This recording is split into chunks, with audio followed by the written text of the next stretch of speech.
Shocking revelations this week that young criminals are giving crimes different values on social media and are trying to outdo each other on social media to climb the criminal ladder.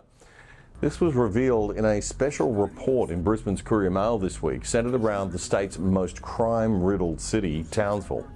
The newspaper says it found dozens of Instagram pages, most with several videos like this one, and photos taken from inside stolen cars, speeding at almost lethal speeds and posing beside the cars like a prize. Townsville Detective Acting Inspector Dave Miles said police are aware of this phenomenon, and it's even happening from within detention centres. He told the Courier-Mail that if someone gets a particular car, then someone will want to get a better one. If someone wants to challenge police in a certain way, then they will ramp up the way that they challenge police. They will pursue police, ram police. Each thing for them gets a different rating as far as notoriety. Now, this is not just a bad thing. This is a serious deterioration of our criminal justice system.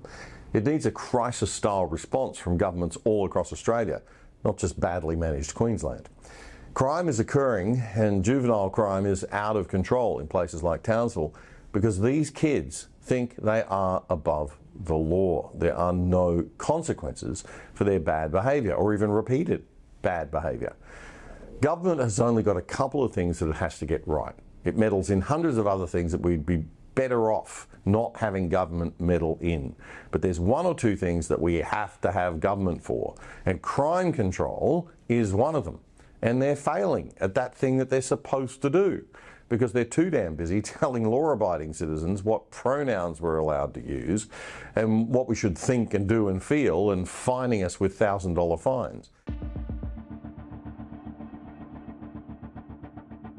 Get your act together, bureaucrats and politicians, and do your damn jobs. Crime and punishment is pretty easy. You punish criminals to disincentivise them. You don't punish the rest of us by locking down cities or imposing curfews. You punish and find the criminals. Just like in the old days, you hunt down the bad kids and punish them.